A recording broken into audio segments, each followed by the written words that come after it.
today na yung flight ko going to China. And ngayon pupunta ako dun sa brother ko kasi siya yung magda-drop off sa akin sa airport and iuwi niya tong kotse pagkahatid sa akin. I'm just very excited for this trip kasi gusto ko talaga pumunta sa China. And ngayon ko lang talaga din i-document yung magiging travel journey ko kasi I've been traveling since 2018. So, pero ngayon lang ako nagkaroon ng courage talaga to actually vlog or document yung travel ko kasi nanghihinayang din ako, wala akong mabalikan ng memories, and then yung mga clips ko na video, yung mga pictures nawawala.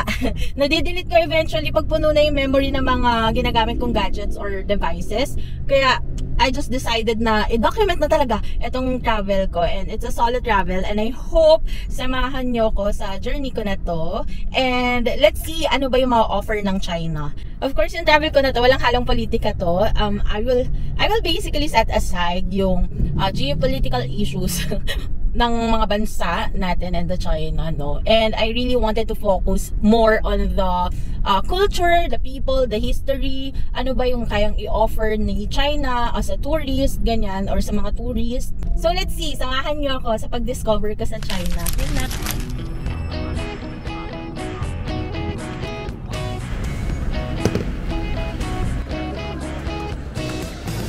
Mag-request sana ako ng window seat. Thank you.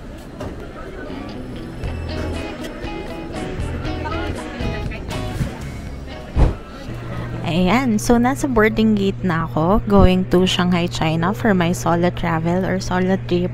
And then, during the immigration process, natatawa talaga ako kasi tinanong ako kung mag-isa lang ako. Sabi ko naman, oo, mag-isa lang ako.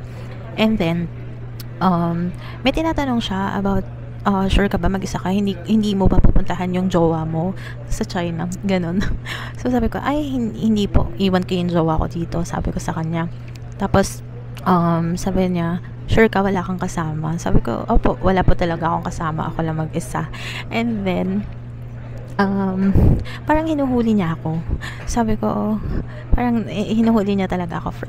I think first time ko ba to? Oo, parang first time ko na ganun yung immigration officer. And then, sabi niya, yung last travel ko ba daw is last year pa. Sabi ko, yes po, last year November sa Korea. And then, hinahanapan niya ako ng payslip COE. So, hindi ako nag-print nun kasi nga usually naman hindi mahigpit yung mga officer na pupuntahan ko, pero this time ang dami niyang tanong. So nung hinanapan niya ako COE, sabi ko, meron po ako ni-request for my China visa application that's last June pa. So hinanap ko sa email ko, tapos pinresend ko sa kanya. Ayun, pero hinanapan din pala niya ako ng payslip. Na-weirdohan ako. Sabi ko sa kanya, no, wala po akong copy ng payslip. Sabi niya, hindi ka nag-print? Sabi ko, hindi po. Kasi yung payslip po namin, na-view lang siya via intranet. Hindi siya via web. So, hindi naman po ako usually nagpiprint ng payslip. Yan, sinabi ko sa kanya. And then, hinanap niya rin yung return flight booking ko, yung hotel booking ko, which is binigay ko naman sa kanya. Then after nun, tinatakan na rin niya ako. Actually, parang this is the first time yata na ganun yung klase yung tanong sa akin. Maybe because it's China yung pupuntahan ko. But yeah, that's kind of new to me. Anyway, yeah, andito lang ako sa airport waiting to board the flight. My flight is around 8 PM pa naman. Chill muna ako dito. Kumain ako ng Jamaican patty tsaka frutas kasi hindi naman tayo nepo baby. Wala tayong access sa Mabuhay Lounge. So ayan, magpapalit na ako ng SIM card ko ngayon. Ito yung nabili kong SIM card sa Orange app or Shopee. Ayan, ano lang to, backup internet ko lang siya in case na mag-faulty yung aking eSIM. So, dalawa yung phone gamit ko, isang Samsung, isang iPhone. So, yung iPhone ko naman, eSIM na yung gamit ko dun. Sa Klook siya, it's around 700, lagay ko na lang dito. Ayan, so ano siya, 7 days unlimited internet, pero syempre alam naman natin na hindi siya unlimited internet, may data cap pa rin siya at some point.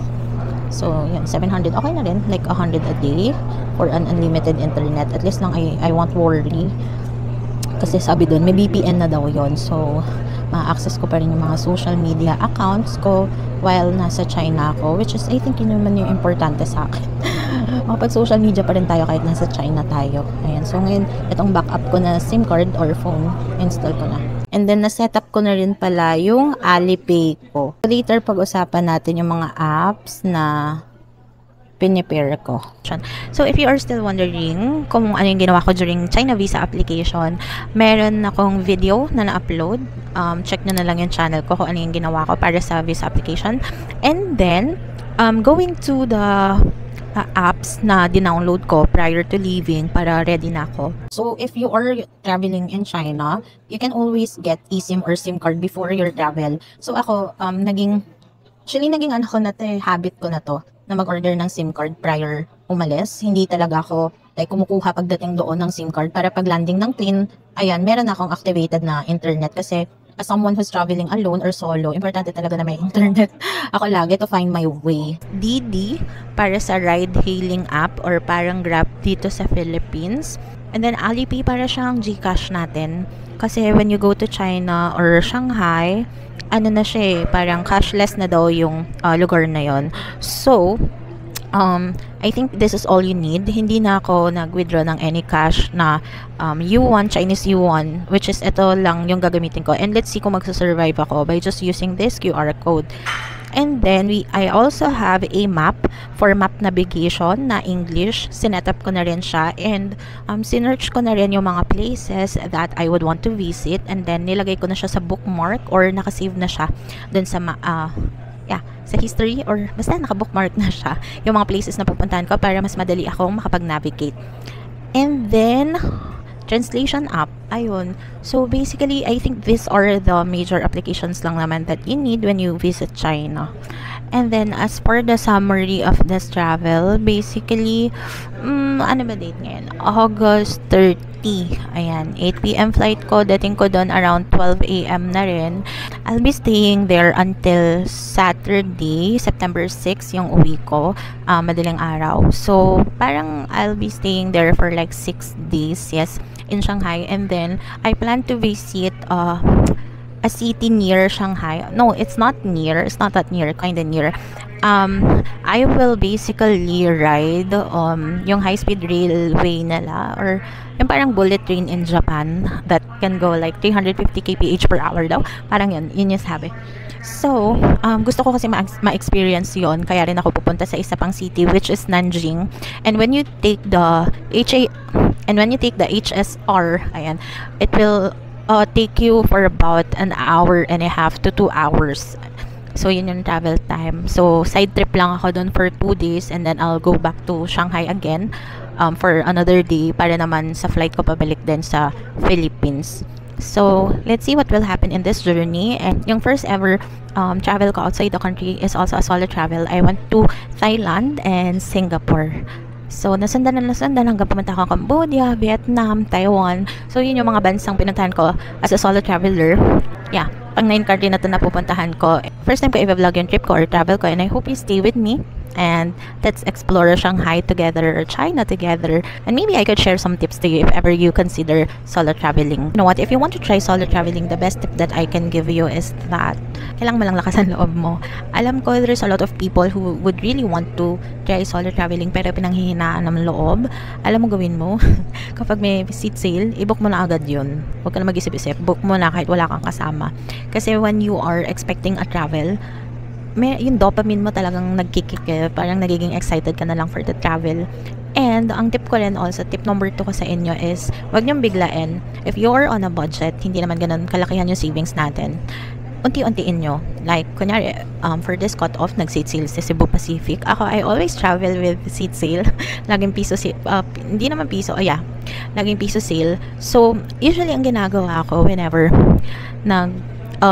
nagde-decide ako mag-travel is pag seat sale, ayan, nagbo-book na ako. Flight muna, wala pang baggage allowance, di ko pa binabayaran ng travel tax.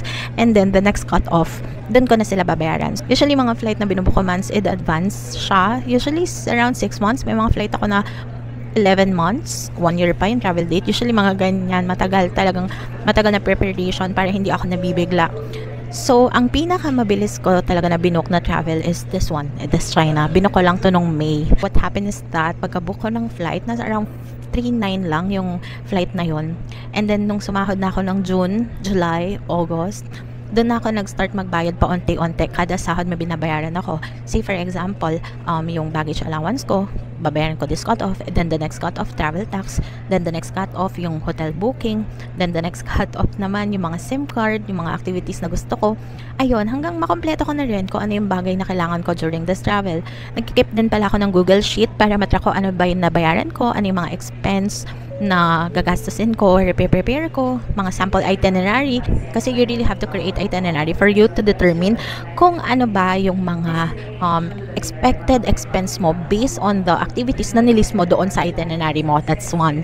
So, yeah, ganun lang yung ginagawa ko during nagpa-plan ako ng travel, paunti-unti, hindi biglaan. Kasi pag binigla mo, kunyari next month na agad yung alis mo, tapos wala ka namang enough na savings, so that's really hard, ma-overwhelm ka. Okay? So, instead of you thinking na, ay, gusto ko mag-solo travel, just do it, you know. Wag ka nang, alisin mo yung fear sa isip mo and always think na kaya mo. Kaya mo yan. Go, Aja fighting. So, basically, gusto ko lang palakasin loob ng mga taong gusto talaga mag-solo travel kasi it's a really fun experience for yourself. And when you try to reconnect with yourself, parang get to know more about yourself. Kasi, to me, solo traveling, this is where you will learn your strengths and weaknesses. And kasi dito wala ka talagang marirely na ibang tao, plus you really don't know the people dun sa country na pupuntahan nyo. So yeah, that's one.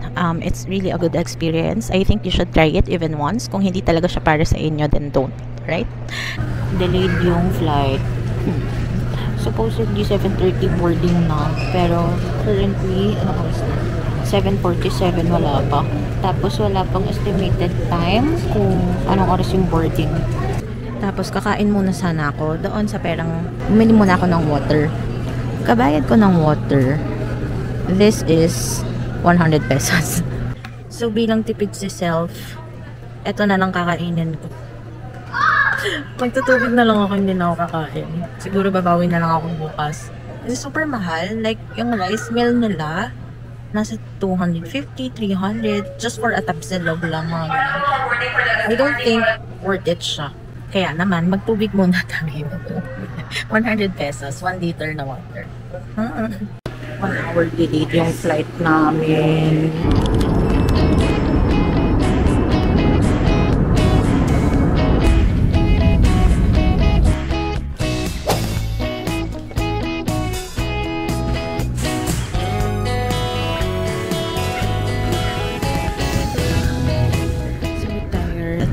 So, kakaland lang namin, na-delay yung flight ng around 1 hour.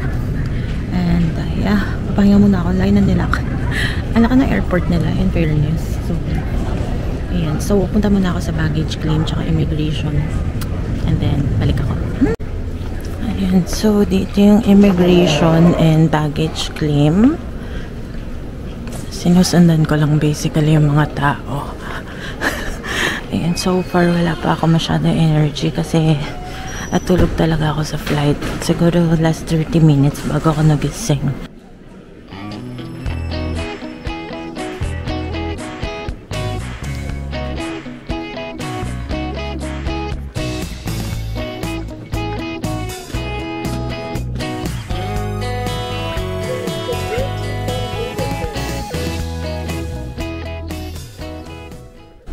Ayun, so bago kayo mag-proceed sa immigration area, daan muna kayo dito sa fingerprint self-collection. Ayan, fingerprint self-collection area. And then, scan na lang yung passport mo and then yung fingerprint nyo. May instruction naman doon kung paano. So, yan yung first step pagbaba nyo ng plane. So, after nyo dyan, pwede na kayo mag-proceed sa immigration. So, doon na papunta. Second step na yan. Alam nyo ba, grabe yung airport nila. Ang laki. Sobrang laki. Tsaka very modern. In fairness, wala akong masabi. Pero may sinasabi ako ngayon. Hindi, ang laki talaga. As in, nakakapagod na maglakad dito eh. Ang daming mga ganito. Fingerprint self-collection. Sobrang daming station yan. Hindi kayo magkakaubusan.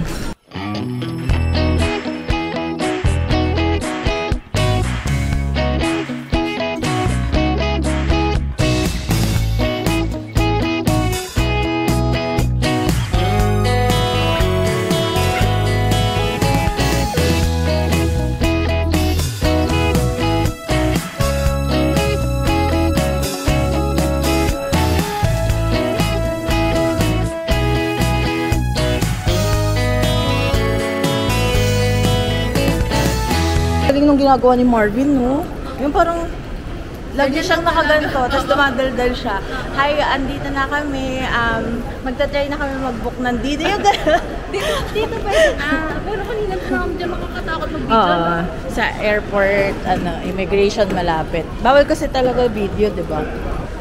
Ayan, e-hailing. And if magbo-book kayo ng mga Didi dito. Ayan, dito, e-hailing, B2, level B2. Ayan, so dito yung waiting area for e-hailing, which is parang Grab or Didi. Ayan, so hinahanap ko pa kung saan yung pick-up point bago ko mag-book ng Didi. Didi. N7, Zone 2. I'll try to find kung saan yung Zone 2. Ayan, ito daw yung pamasahe ko. So, sa Zone 2 ako nagpa-pick up. Dito daw yung Zone 2. Alipay.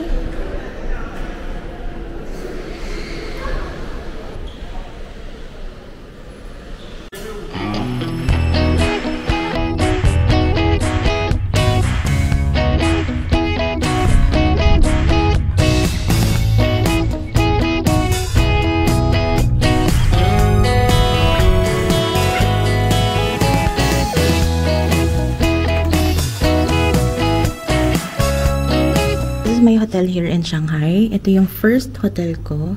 Ayan. So, kung makikita nyo, ang galing. Meron dyan nakailaw.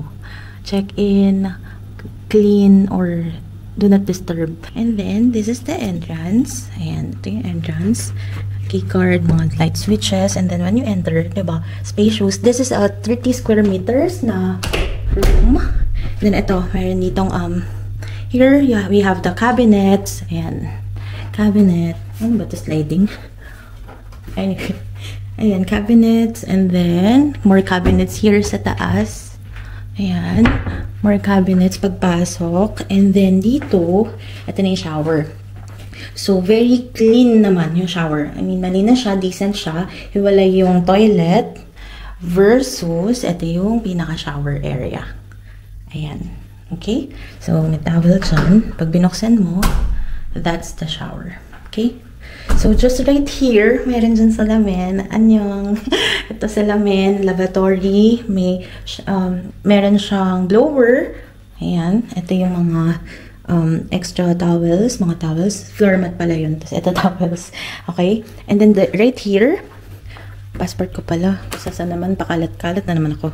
Ayan, may tubig sila, may libreng tea, TV, and then, the bedroom. Tapos, yan. Basic amenities lang naman ng isang hotel. Yan. And then, this one. May desk siya. Working kinemsot mo. Diba? Tapos, let's view this. Ano ba yun? Wala. Parking lang yung view niya. Okay. Ayan. So, very decent yung hotel. And, syempre, i-block out natin to kasi ayaw naman natin may sumisilip-silip dyan kapag natutulog tayo. So, i-block out natin siya. And, yung price nito guys, grabe, sobrang mura lang. Doon ako nagulat. This is just 1,500 pesos. Meron na siyang free breakfast. Buffet breakfast yon. So, later, mag-buffet breakfast tayo. And silipin natin kung ano yung mga menu nila doon. Pero, looking at it, sobrang mura. This is a 4-star hotel na malapit sa Pudong International Airport. So, I highly suggest na kung magle-late night flight kayo or kailangan nyo lang ng kung kailangan nyo lang ng accommodation near the airport or Pudong Airport, dito kayo magstay. Sobrang sulit nito. Plus, may breakfast pa. Actually, kaya ako ito binook dahil sa breakfast. And then, check out na rin naman ako mamaya kasi kailangan ko na lumipat sa isa ko pang hotel. Malapit naman yun sa city center. Ito kasi medyo malayo. I just need a place where I can rest after the flight. So, yan. Yan. That's nice. So, tatanong ko kung what time yung breakfast, yung free shuttle going to the airport para doon ako magte-train going doon sa main city kasi nga itong hotel na nabook pa malapit doon sa airport. So ito siyang ganito. Medyo may amoy lang pati yung kwarto pero overall naman I'm good with it and mura lang din naman kasi ito. This is just 1,500. Ito yata yung mga premium room siguro nila, I think. Excuse me, may I just ask what time is the breakfast tomorrow? 6 o'clock a.m. start. And then, can I get a free shuttle going back to the airport also? First time 4 a.m. Oh, okay. What time is my checkout? 12, right? 2 p.m. 2 p.m. my checkout. Ah, okay, okay.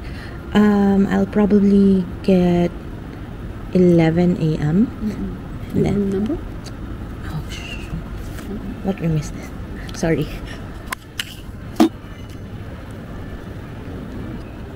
How many people? Just one.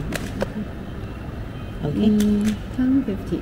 Come here. Ah, okay. 10:50 a.m. Thank you. Then I can get a train from the airport going to Shanghai main city, like in the Bund area. I can get train from there, right? Airport going to Bund. Okay. There's a train. Okay. Okay. Take the subway station. Subway station from the airport. Yes. Thank you so much. Miss, can I ask where's the breakfast area? Just here? Outside, the other side. Okay, thank you. Actually, 5 a.m. na.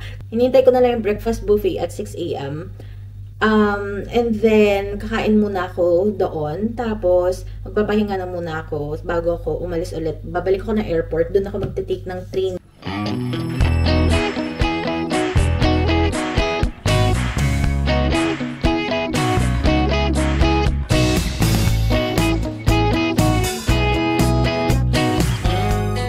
Kain tayo. So, ito yung mga kinuha ko pala na food. May stir-fried noodles, veggies, may egg, may salted egg yata to, ham, tapos konting, hindi ko alam kung chicken to or duck. I think roasted duck to. And then, sausage. Tapos may parang lugaw dito. Lugaw yata to eh. Yan. Sarap ng broccoli. Try natin tong sausage. Sarap. Para lang sa longganisa na skinless na maumami. Basta maumami yung lasa niya. Sarap. Alam niyo ba yung Nabukong Hotel? Sobrang sulit na yun. Kasi meron ka ng ganito, pwede ka pa mag-coffee. Tapos nasa 1.5 lang. Though, I don't get to fully enjoy. Kasi nga, late na ako nakarating. Hindi pa ako natutulog. Pagkakain ko, tsaka ako plano matulog. Sarap ng ham. Yum! Ang yum ng ham. Ang yum ng sausage. Yun yung favorite ko. Ang sarap din ng white na sausage. Ito.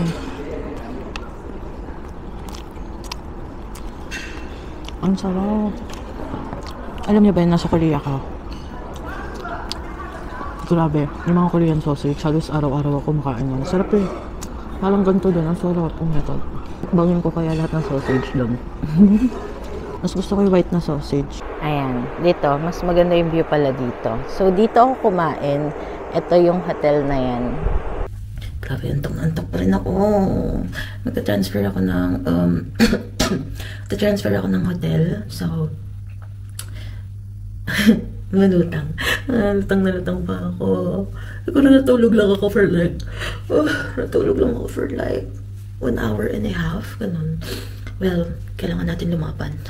Kasi 10 o'clock natin, 11 yung shuttle, pabalik doon sa saan ba ako babalik? Ayun, 11 yung shuttle pabalik dun sa airport. Tapos dun ako sasakay ng subway. Papunta dun sa next destination ko or hotel na tutuluyan ko dun sa city center. So yun lang, prep lang ako. I still have like 40 minutes, 50 minutes to prep.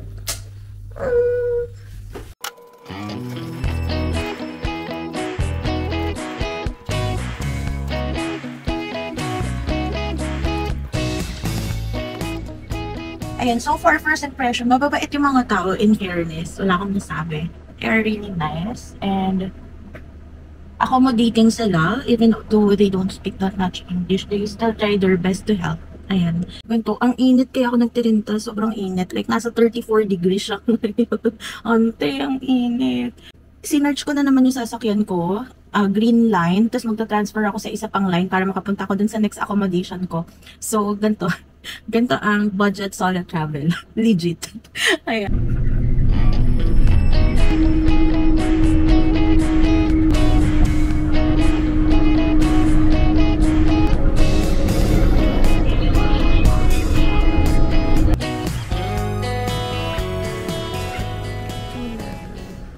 Finally, I made it back to the airport.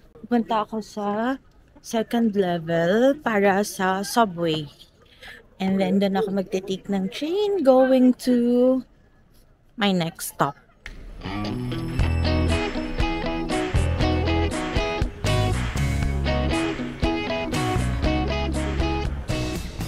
Grabe, pinaglalakad ako ng 35 minutes. Building. Though, okay lang maglakad dito kasi parang tatagusin mo lahat ng building. Ayan o. Ang tawag daw dito, building passage. So, yun lang. Diyan ka lang maglalakad-lakad hanggang marating mo to. Which is 35 minutes daw. Balance si Batman. Lika na nga. Let's go!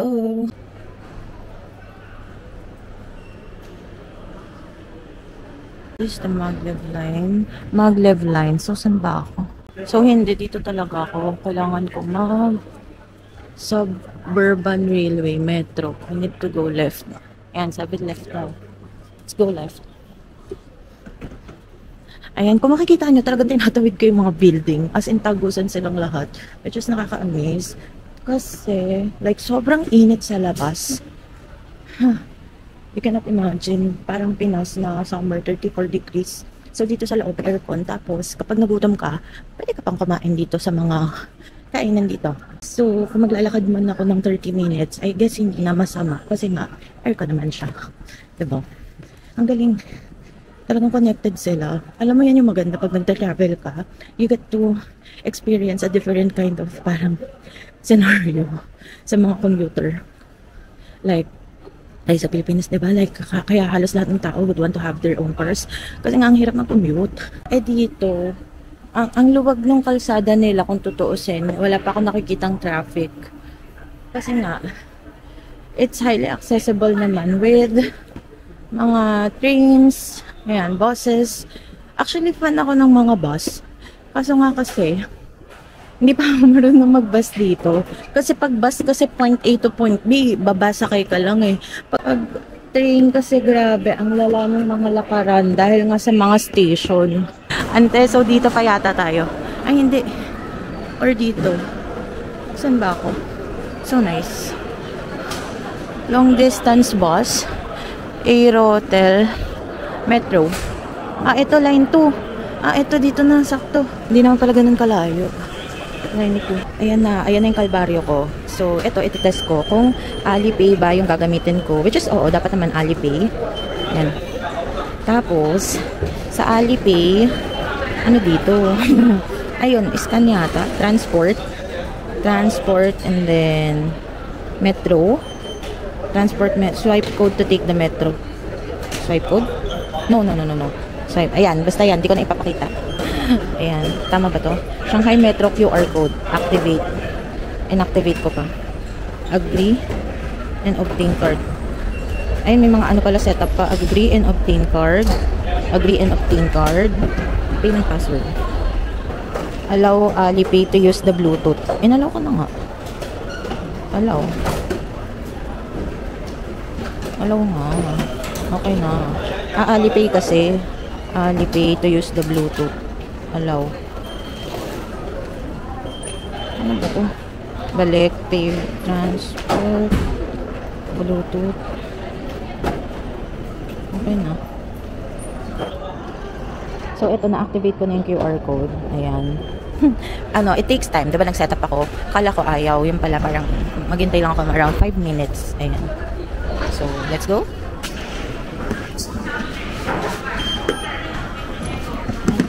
Enter. Sorry. Enter. Ayan na, nakapasok na ako. Yay. Ano na yun? After nun, pagbababa na, scan to exit. Okay.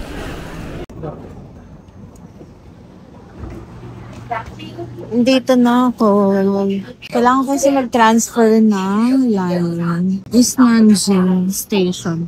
Line 10, I need to go na. And dito daw yung line 10. Line 10, ayan. I need to ride. Isang station lang naman yon sasakyan ko. Yan tong route. Nakita niyo may kulay. Ibig sabihin doon tayo. Yung gray hindi dyan. Okay? So, let's go. And so, according dito, maglalakad pa tayo. Naka-exit na ako sa exit 3. Lakad tayo doon, papunta sa hotel. Ilang minutes to? Ang init, guys. Sobrang init. Tara, samahan niyo ako maglakad para hindi ako maboring. Yung view na lang tignan nyo kaysa mukha ko. Ito na. Diba? Actually, ang gaganda ng building dito. Ang gaganda ng building. Ayun, kinisita. Ito pa. Mala French style. Hindi mo ma-imagine. Ay, ang cute. May bear sa loob. Ayan, sabi kasi nung map ko, dito daw, dire-diretso lang. Wet. Sobrang init. Walang halong biro. Kaya kung pupunta kayo dito talaga, iwasan nyo talaga ang summer days. Kasi parang hindi maganda or medyo nakakapagod mag-stroll kasi lalo na pag mainit. Katulad ngayon, exhausted ka na agad. Parang pagod na yung katawang lupa. No? Sana okay yung nabukong accommodation. Silipin natin. And then, I have another one more booking for September 4 and 5. Same here. And then, can I leave my luggage 2 days? Then I'll be back on today. 1 day 10 yuan, 2 day to 20. Okay, that's good. Thank you so much. 2 to 1. Room tour tayo. Ayan, single room to. Inabook ko. Tapos pagpasok mo, lavatory na dito. Very malinis naman so far. Tapos may single bed na nandito. Kasi basta mura lang to, 113, 12. Ayan, tapos ito, hi! Ayan, ito yung room. Ay, grabe. Sala muna natin, baka pagalitan tayo. Ayan, so okay siya. Maganda siya in fairness. Grabe, ang mumura ng mga hotel dito. Ay, malinis yung CR. Panalo, kabog na kabog ti. Tapos malapit pa to sa the band area. Nasa bandang North Band to. Kaya very perfect talaga tong lugar na to. Hi! It's raining. Too bad. Umuulan. So, since umuulan, I decided not to go out muna kasi medyo hassle. Gutom na ako, hindi pa ako nakain. Pero may Lawson sa baba nitong accommodation. So, bumili ako nitong custard. I'm gonna check kung masarap to. Kasi sa Japan, alam ko sobrang famous yung custard nila dun eh. So, eto, titikman ko kung masarap. Sana tumila na yung ulan. Sobrang lakas talaga ng ulan kanina. Galagala. Tapos wala rin akong mabook na Didi. Ay. Well, in a way, umulan, baka ano na rin, blessing in disguise. Kasi syempre, wala pa ako masyadong tulog. And also, ang gusto ko naman talaga mangyari sa trip ko na to is chill lang, slow travel, ganyan. Yung pag may hindi ako napuntahan na mga lugar, hindi ako nagigilty. Yung ganun. Yun yung gusto ko mawala sa sarili ko. Kasi at some point, pag kunyari, hindi ko na siya napuntahan, tapos na-guilty ako na hindi ko siya napuntahan, parang I made it hard for myself at some point na biniblame ko yung sarili ko kasi kung anong ginagawa ko, nag-oversleep ako or whatnot. Pero ngayon, okay lang. I'll just take it as it is. Kung meron man ako hindi mapuntahan now, baka eventually naman, mapuntahan ko, mabalikan ko, ganyan. Yun na lang yung ima-mindset ko para ma-enjoy ko yung trip ko. So, ito namang hotel is enough naman for me to actually feel relaxed. Ganyan. Maayos naman siya. So, I'm happy with that. So, parang ngayon, nag-staycation lang talaga ako sa mga hotel na. Yung totoo. I think medyo mina na yung ulan. So, baka inabit lalabas na rin ako. Tingnan nyo, gumawa ko ng itinerary. Tapos ngayon, hindi ko pa rin alam kung saan ako pupunta. Well, in a way, nakaka-overwhelm yung mga lugar na pwede mong puntahan dito sa Shanghai. Sobrang dami mong pwedeng puntahan, makita, ganyan. And ako pa naman, parang I really like culture tripping. Gusto ko yun. Tapos yung mga historical kineme. Ayan, gusto ko talaga pumunta sa mga gano'n. Sobrang dami dito. Kaya minsan parang, feeling ko ngayon na-overwhelm pa ako. But kailangan ko talagang lumabas kasi sayang din naman yung araw. Kahit may mapuntahan lang ako isa, okay na ako dun. So kayo, if you are considering and traveling to Shanghai, solo travel kayo or with friends or family, highly recommended. This place is really nice talaga. Hindi pa lang siya talaga ganun ka-famous for Filipinos, but I think slowly, it gains attention from the Filipinos. But of course, we have to set aside nga. Paulit-ulit ko na itong sinasabi. Let's always set aside the geopolitical issue between Philippines and China for you to be able to enjoy your trip here.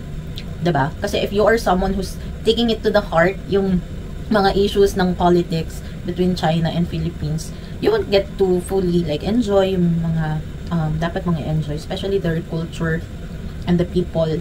And so far, halos lahat naman ng mga tao na na-meet ko dito, so far lahat, they've been really helpful. And, mababait naman sila. So far. Hindi ko nila lahat. Baka merong hindi maganda yung experience dito ang mga tao. But for me, helpful sila. Kahit hindi sila nakaka-English, they try to help you as much, ganyan. So, that's really a good, point for me. Kasi, we know naman majority of the people, I mean, for us, Filipino, meron na tayong judgment when it comes to China, na masama yung ugali nila, meron na tayo talagang own judgment. Kasi yun yung naset sa atin probably ng mga mainstream media, or yung mga nakikita natin sa news. Pero if you experience it firsthand, it's totally different. Ako, based on my experience, ganun, it's totally different. Kasi syempre, magkaiba pa rin naman ang government at ang mga tao. I mean, like us in Philippines, diba? Yung government natin, it doesn't define us Filipino. So, yun na lang yung naging mindset ko talaga when I chose to go here.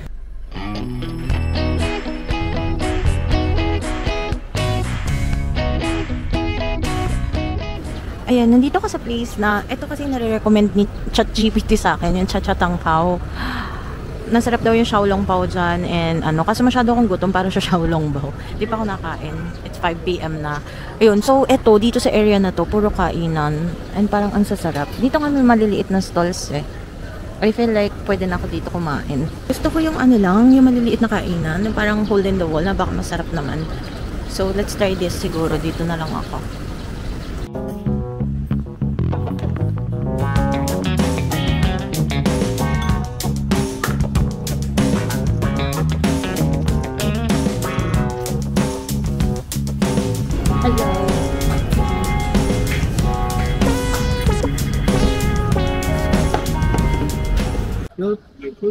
Sobrang sarap talaga. Yung noodles, yung sarap siya. I like it. Yung chili sauce, ang sarap ng chili sauce. Tapos yung dumplings na in-order ko, yung sauce niya, parang may pagka-peanutty. Parang soy peanut siya. Ang sarap. Tapos ang binayaran ko lang, nasa 250 pesos lang lahat ng kinain ko. Sobrang busog ko na. Hindi na ako makalakad eh. Alam nyo, kung saan talaga kumakain yung mga matatanda. Pag nakakita kayo ng medyo luma, tapos kumakain yung matatanda, alam nyo, sure ako masarap yun. Ganun ginawa ako kanina. It's worth it. Hindi na ako makain ng shit. Okay. Alam nyo, gusto ko pa kumain kasi nga ang mumura ng mga food. Ayan, so dyan, Wang He Road. Kung makikita nyo dito, puro kainan, isang buong street na yan. Ang dami yung options dyan. So, I'll find my way going to Nanjing Road. See you guys later. Ayun, kwento ko lang kanina, yung taxi na sinakyan ko, siya, di ba nagbook ako, tapos taxi yung nakuha ko. Pagsakay ko, sabi niya, pasu. Sabi ko, ang pasu? Yung pala, yung mga taxi driver, once they pick up pasahero na, parang, they need to input password. Nakalagay pala yun sa app, hindi ko lang masyado na-notice. Tapos yun pala, yung password na yun, last 4 digits of your mobile number na register mo sa DD app. Yun pala, tapos sabi ko, 4646, ganyan. Tapos mali yung binibindot niya. I think, hindi niya alam kung ano yung 1, 2, 3, or medyo nalilito siya. And then, buti na lang, marunong ako like, hanggang 1 to 5. Sabi ko, 1, 2, 3, 4, 5. So, 1, 2, 3, 4, yun na, gets niya, 4. Kaso, ang problema, hindi ko na alam kung ano yung 6 sa Chinese. Sobrang akong tawang-tawa kanina sa sarili ko. Sabi ko, ano ba yun? Inaral ko yun eh. Bakit nakalimutan ko? Hanggang 5 lang ako. Wala na. Ganun, sobrang fun ako dun sa Tapos tinatawanan niya na lang ako after niya magets. In fairness. Ayan. So, that's the story. So, I think right now, I'm already at People's Square. Kung hindi ako nagkakamali. Hindi ako nagmamap. I think I will let my feet decide where will I go this time. But as you can see, ang ganda oh. Ayan pa, Radisson Blu na building. Right behind me. Where is it? Ang liit. Ayan, Radisson Blu na yan. Nakwento ko lang sa inyo. It was a fun experience. And they're really kind here, to be honest. Mababait sila. Wala pa akong na-experience na nagsusungit or whatnot. Ayan, inabutan. Grabe, hindi ako makahinga. Inabutan ako ng gabi. Ay, ito yata yung marriage market, oh. Grabe, parang ino-offeran ako dun sa marriage market. May lumapit sa akin, tapos nagsasalita siya, may pinapakita siyang text sa cellphone niya. Kasi yung pinuntahan ko na yung parang marriage market yung inaano nila eh. Parang ipapakasal ka yata sa mga anak-anak nila or someone. Maglalakad ako from West Nanjing Road going to East Nanjing Road. Anong tawag dito? Juijiang Road. Going to the Bond. Tama ba? I think, oo. Tama ba to? Sige, hayaan mo na. Kung saan na tayo mapadpad ngayon. Sabi nga natin, slow travel lang tayo, relax lang tayo sa travel. And it's really nice na umulan kanina kasi hindi masyadong mainit ngayon. Very nice and relaxing lang nung feels. Tapos na surrounded pa tayo ng mga puno-puno. Kailangan natin magtunaw ng kinain natin. Bakit naman kasi nagmukbang ka doon? Wala na. Hindi ka na makakakain ng iba. Mukbang malala. Lakad-lakad lang tayo. Grabe. Alam mo, sa lahat ng lugar na napuntahan ko, feeling ko, bias ko na yung China. Huwag naman. I usually don't go back to places na napuntahan ko na as much as possible. Parang gusto ko iba naman. Ibang bansa naman, ibang feels, ibang culture, ibang tao, mga ganyan. But this time, dito sa China, parang babalik-balik tayo. Sorry kung hindi ko hinaharap sa akin. Parang I prefer you seeing the place than my face. Alam niyo ba guys, isa sa napansin ko dito, maganda yung dating ng hangin. Though it's a city center, pero hindi ganun yung like pollution. I think that's because most of the cars here now, pati yung mga motor-motor or e-bike, ayun, e-bike na yung gamit nila and even sa mga kotse. Napapansin ko na parang mas ginagamit na nila ngayon is e-car. Kasi wala masyadong ingay. I'm not sure kung pati bus or mga trucks. Pero I am for sure, yung mga kotse, halos lahat naka-e-car talaga. Walang tambucho, walang ingay. Kaya I feel like, yung hangin, maganda. I mean, tayo, pag pumunta ka, for example, Makati, yung mga high traffic places in Manila, di ba parang grabe yung pollution? Pero dito, suabe. Tapos yung ingay ng mga sasakyan, gulong lang talaga. Walang ingay ng makina. Galing. Approved. Ayan na, ito na. So, nandito na tayo sa West Nanjing Road. And isa daw to sa pinaka-iconic na street sa Shanghai. We will be able to see here mga luxury brands like Prada, Gucci, Chanel. Perfect daw itong road na to for shopping. And you can also stop at the cafes, resto, and there are also amazing street views. Talaga naman, diba? Amazing naman talaga ang street views. Ay, grabe. Ay, ang ganda. Wow. Ang laki naman ito. Ay, may Starbucks reserve. Ayan. So, ito yung West Nanjing Road. So, kahit na nakikita natin to na, like modern, ganyan, meron pa din daw tong touch ng history. Kasi malapit daw to sa Jing'an Temple. And paggabi, grabe daw ang vibe dito. So, ayan, yung mga neon lights that we see here. And yung crowd, yung energy. And ang ganda mag-photo off dito. Sayang. Ang love. Sino magpipicture sa akin? We're at the west. So hanggang East Nanjing Road na yan. Diba? Sobrang beautiful. Wala. Ang cute nila. Dadaan sila dito. Cute. So may food court din pala dito. Okay. Tapos kung may mga anak-anak kayo, ayan. Bawda siyang shopping for kids. Dito nyo dalhin. Lagi naman may police mobile ako nakikita dito. So, safe naman siya.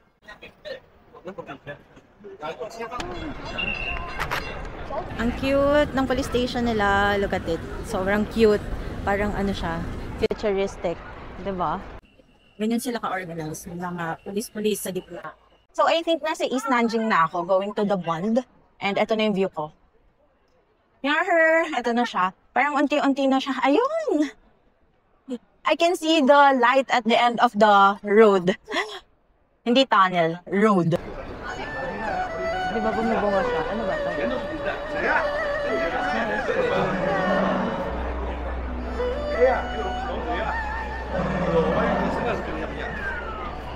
The Pearl Tower is showing itself. Oh, so beautiful. Oh no, grabe. Grabe, iba pala talaga pag nakita mo siya in person. Like, ganda. Nothing's so beautiful.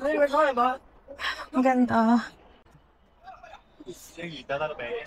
Oh my gosh. It's really different when you see it in person. Grabe. The skyscraper. Grabe. Ayan, so dito sa The Bund, may mga kainan din dito, tapos convenience store.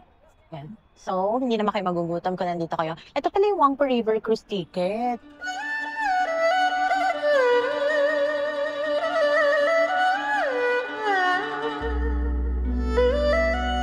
Hi guys, I'm back now dito sa accommodation or hotel. Kasi hindi na kinaya talaga ng paa ko. Sobrang sakit na. Yung pinaka yung sa paa ko, yung sa ilalim, ang tawag doon. Yung sole, yung pinaka sole ng paa ko, nagpapaltos na siya. Basta, di ba kumain ako ng noodles? So from there, malapit na pala yung West Nanjing Road. So isang buong haba nun hanggang East Nanjing Road, nilakad ko hanggang The Bund. Tapos, wala na ako energy kahit na mag-picture ng sarili ko sana doon. Gusto ko mag-picture doon pero hindi ko na kinakaya. Sobrang dami din ng tao because it's a Sunday. And then, nag-decide na lang akong bumalik sa accommodation around 7, pa 8 na rin. Tapos nilakad ko, 30 minutes na walk yon from The Bund. Around 20 minutes na walk from The Bund hanggang dito sa accommodation. Nilakad ko pa rin. Grabe, sobrang sakit na lang pa ako. Kaya kung pupunta kasi sa Shanghai, better na ready kayo sa mga ganon lakaran. Kasi legit, puro lakad talaga. Ayan. So, just to give you an overview lang sa mga ginastos ko today. Kasi, naka-monitor naman to sa Alipay. Kaya, natatrack ko. Eto na, kinuha ko na yung total. So, ang ginastos ko today sa pamasahe, sa pagkain, yun lang. Pamasahe at pagkain lang tayo. Kasi ito, bayad na naman to mga hotel. Iba-breakdown ko na lang lahat ng nagastos ko after ng trip ko. But on my first day, ang ginastos ko is, number 1, yung DD from airport papunta doon sa first accommodation ko. That's 39.10. And then, meron pang chinarge sa akin yung DD na 1.70. Ewan ko kung ano nangyari doon, bakit may additional charge ako doon na 1.70. Okay? Ilalagay ko na lang yung conversion dyan sa screen. And then, train, and then, after nung DD na yon sa accommodation wala naman kasi libre naman yung food doon. So, free din yung shuttle pabalik ko sa airport kasi doon ako nag-take ng train going sa city center and then dito sa pangalawang accommodation ko. Ayan. So, ang ginastos ko sa train or sa subway from airport papunta dito, dalawang train na to is 7 CNY or U1. 7 U1 lang. So, times 7, magkano lang yun? Wala pang 50 nga eh. 'Di ba? Mura. Ayan. And then, after nun, may binili ako sa Lawson na coffee, custard, and etong lemon drink. So, ang nagastos ko sa Lawson is 30.70. And then, after nun, yung kinain ko kanina na dumplings, pati yung noodles, Chinese noodles na may dumplings din. Ayan, that's 37. Okay? So, ang total na ginastos ko is 115.5 times 7, Chinese yuan. And then, ang equivalent niya sa peso, yes, ganun siya kamura. Mura talaga yung China. As in, mura talaga siya. So, ayan, lahat ng total na ginastos ko for today's video para lang sa pamasahe pati sa food. So, I think i-close ko na tong video na to. I am planning to rest early and wake up early tomorrow para mas maraming magawa. Ngayon kasi parang wala akong masyado nagawa and sobrang pagod talaga coming from flight. Hahati-hatiin ko pala yung araw ko sa China into different vlogs. So, this is the first vlog na i-upload ko. And then, kung nagustuhan nyo tong video na to, kindly like and subscribe to my channel. Pwede rin kayo mag-comment kung meron kayong katanungan. So, don't forget to like and subscribe to more updates regarding dito sa China trip ko and sa other mga vlogs ko pa. So, for now, yun lang. Ciao! Hey, it's my second day here in Shanghai, China. There's metro exits and offices.